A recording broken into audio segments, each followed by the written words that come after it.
Hey Rick, it's a great morning for hunting. Good morning. I'm so excited. 1 degree, frosty on the ground. Bucks are gonna be moving.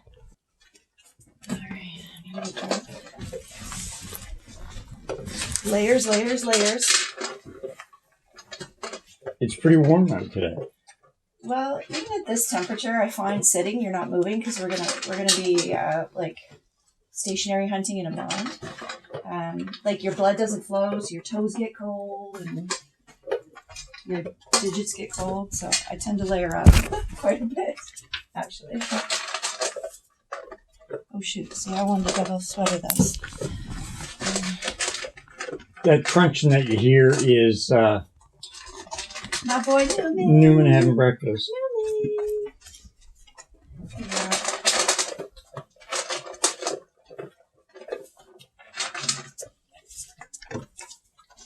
So we're gonna load up here, and then we're gonna drive in on the side by side, and then from that we're gonna walk in through a very thick trail to the back door, basically of my blind that overlooks our hunting area.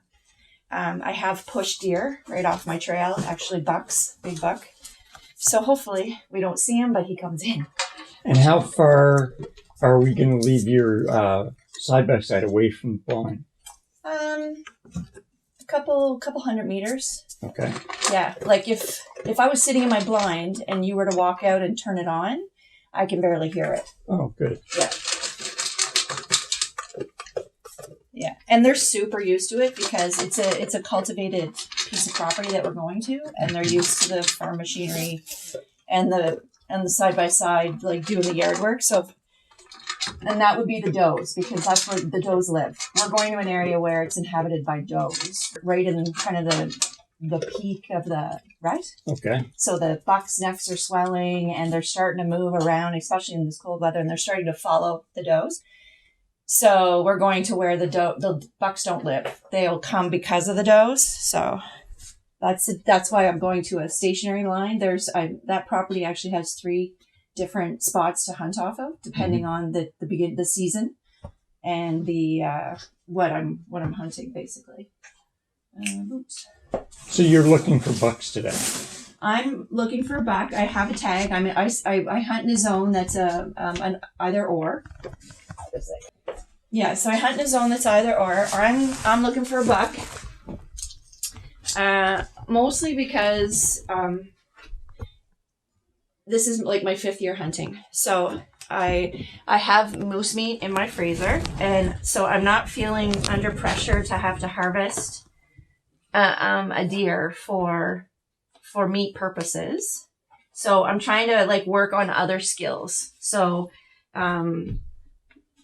calling and getting bucks to come in, and am I sitting properly? So it's always a learning experience, and I can be picky.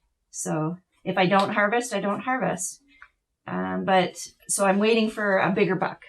I'm not trophy hunting. I'm still going to use all but probably 10% of the deer. So basically the bones go for dog treats, the organs either go for dog treats or they're a delicacy to some. So the heart and the liver get given to special people in our family.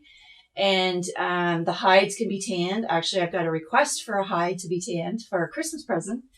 And then if it has a beautiful rack, of course, it'll be mounted, because that is my picture. That is what I put on the wall, that I tell a story every time. I've got mounts on the wall that I tell a story about I can tell a great story about every hunt that I've been on. And then the meat will definitely be processed for eating. So that's great. You're layered up. I don't know if I need to bring an extra coat for you. Hunter's orange, of course. We're in Nova Scotia. Have to have your head, your front, and your back completely exposed in hunter's orange. Interesting is deer don't see color like we think. They see blue and yellow. So the orange is for other hunters. Basically, yeah. You don't need to worry about the deer seeing it. If you had a royal blue or a bright blue on, then they could pick that out, or a bright yellow. They could pick that out. But for the most part, we just look like big blobs of background. Yeah. Yeah. This is my heavy duty coat. Now, do you think you need that? It's 4 degrees out right now. I take it and I use it as a blanket if I get cold. Oh. My husband has a great saying. He says, "Pack light, freeze at night." That's So, right. I've been in scenarios where I've taken people with me and they haven't dressed warm enough, and we've had to come out because they're cold. So I go in for the long haul. So I want to be able to sit there, and if I don't need it, I don't need it. But if I do, I have it, and I don't have to leave to go get Makes sense. it. That's the way I look at it.